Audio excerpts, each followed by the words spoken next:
If you are a practice owner, a practice manager, a social media manager, or just anybody that loves veterinary marketing, and you think that you can walk on up here into the new year with the same mindset and using the same tactics that you did in previous years, I gotta tell you, you're wrong. But good news, I am here to give you some updated tips and tricks that you can use in the new year to get the results that you want to see. So the first thing that we're going to cut is acting like Facebook is the only social media platform that you can market your veterinary business on. Facebook's users are actually going down, especially when we look at Gen Z and millennials. Now, I know that people hear millennial and they think that that means somebody super young, but they're actually, I'm not that young. Yeah, okay, see, he knows.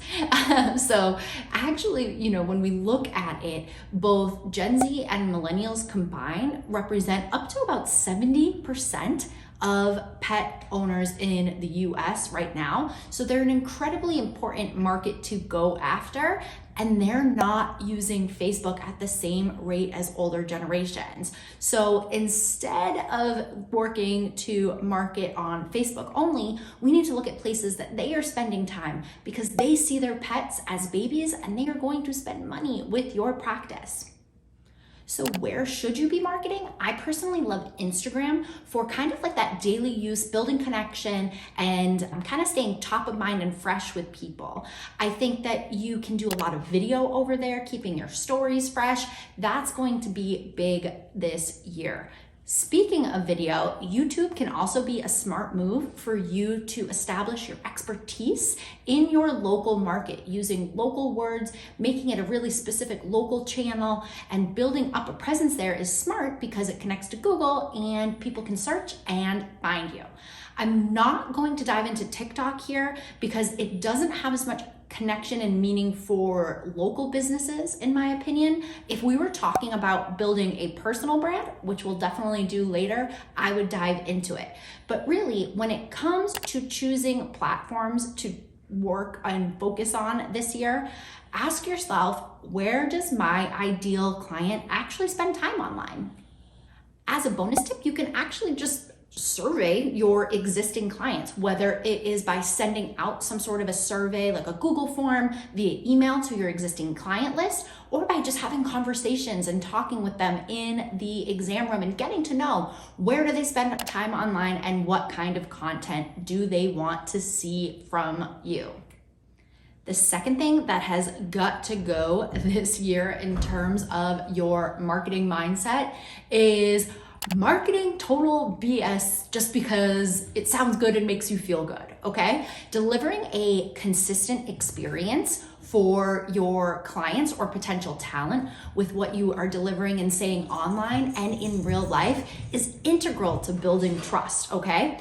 You don't want to catfish clients by making BS marketing claims about how you deliver great service and then they walk into your practice and the CSR doesn't even greet them when they come in. Awkward, right?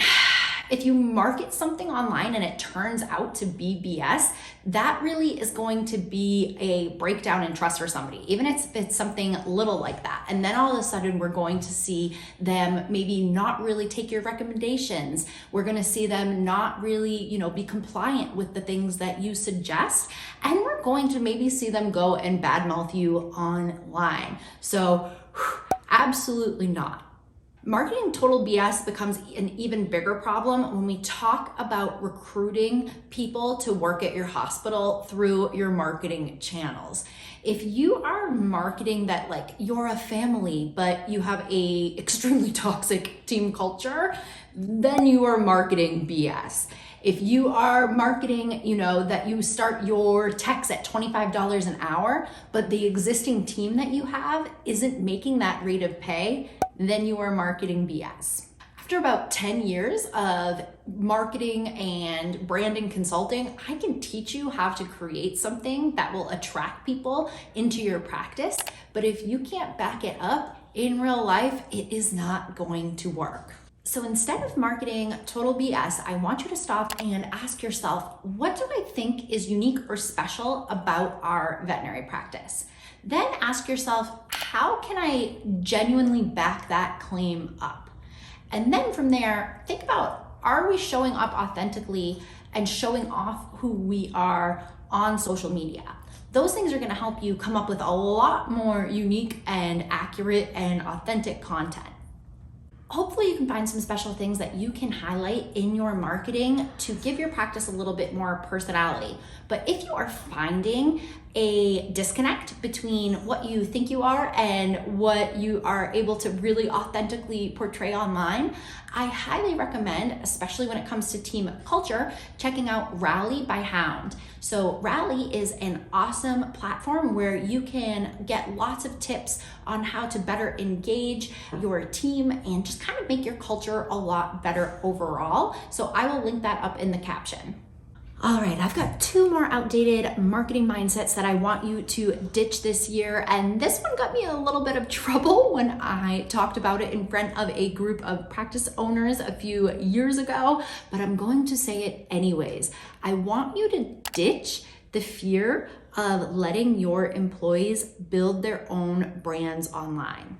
I know that veterinary team members building their own brands online scares practice owners and managers because they're like, oh my God, what are they going to post? Okay. But you should be hiring and retaining a team that you feel really confident in. And if you don't, that says a lot more about your team culture than it does about people using the internet to build a brand. I know this idea also scares practice owners and managers because they see it as competitive with their own business.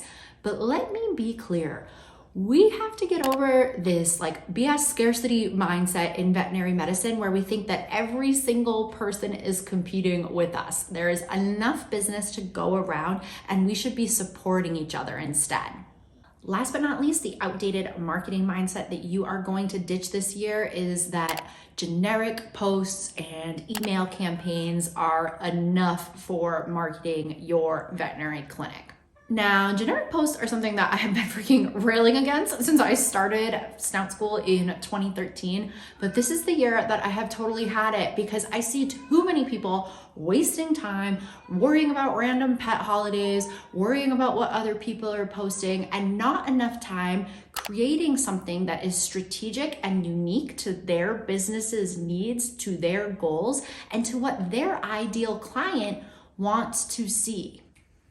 Like, I don't know who needs to hear this, but your veterinary business's goals aren't going to be the same as every other veterinary business's goals. So copying and pasting the same posts that you see them creating or feeling like you need to do what you see them doing isn't going to work to achieve your specific needs. Instead of being super generic with your content, get really specific this year on who you serve and delivering content that they will want to see, okay? So I want you to ask yourself, who is my ideal client? What information would they find useful? What are they struggling with? What would they find interesting or entertaining or funny? Think about those things and then build social media posts based on that. And that is going to really cater to them and draw more clients in that are perfect for you and your business. Absolute bonus points if you take this to the next level and you make those posts look like your ideal client expects them to look and how they would like them to look. We love to create social media templates and brand packages over at our agency, the Snout Group, that really cater to attracting the eyeballs of your ideal client. So make things look a little pretty for them as well and make sure it doesn't look like everybody else's stuff. Moral of the story, this year it's all about no more generic behavior with your marketing. I want you to shift your mindset to embrace your team's strengths, to embrace the reality of what is happening at your practice, and to really think about what your ideal client wants and what they want to see online. When you get specific about who you are and who you serve, that's called brand strategy, and it's going to help you to achieve your goals. You can check out the caption for details on how to work with me directly. But if you are in this total YouTube vortex and you want to learn more about brand strategy, I've got a video for you diving into how you can use this stuff to create dental health promotions that are way less generic and boring and blah than the usual stuff we see for Pet Dental Health Month. So definitely check that out. If you liked this video or got something out of it, be sure to like and subscribe. I've got a lot more stuff coming for you to help you market yourself, your practice, etc. in this new year. And if it helped you, definitely share it with somebody else that you feel like it could support, because we are all about community, not competition, over here at Snout School.